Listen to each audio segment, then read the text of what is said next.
other than sunlight, which can be fatal to them.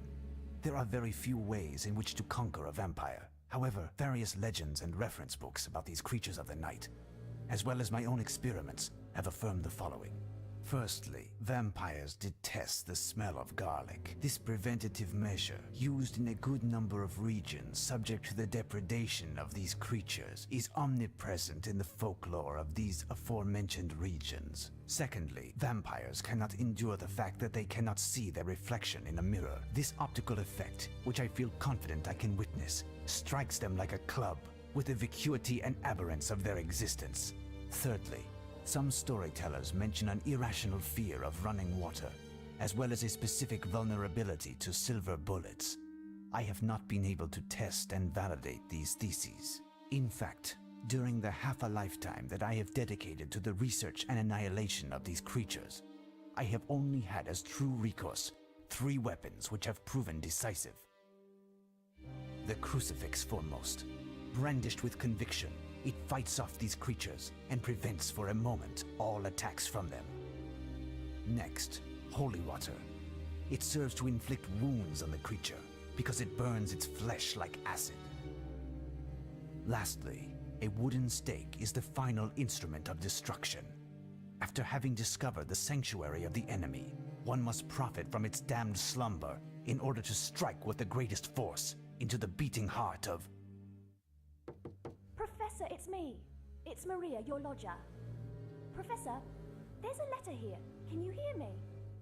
Yes, yes. Slide it under the door. Can I get you anything, Professor?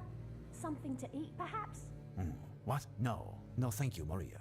But, Professor, it's been 4 days now that you haven't been outside, is it? Maria, I am trying to work.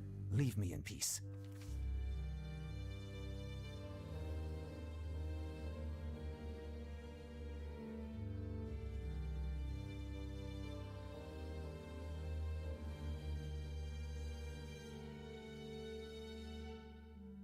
My friend, how can I allow you to leave? And what will become of you? I should have been in your place in this cursed castle and been destroyed by the one whom I have chased for years. You've had Mina. Poor thing. What grief I will cause when I shall tell her the news. There isn't a moment to lose.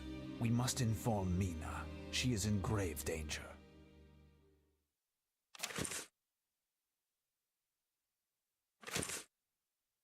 Come in, Professor.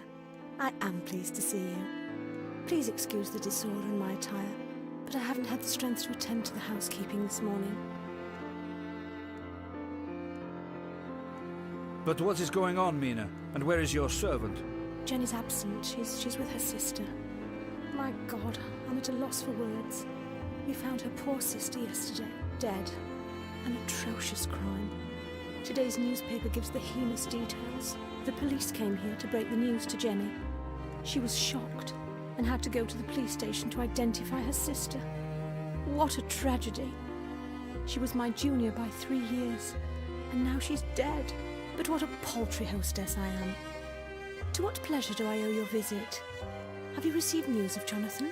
Not at the moment. I came to see if all was well. Jonathan repeatedly insisted I take care of you. I reckoned, could I take you for a stroll in the park, perhaps? Nothing would give me greater pleasure. I must alter my thoughts. Give me a few moments in order to ready myself. I didn't have the courage to break the sad news to her, but it must be done sooner or later.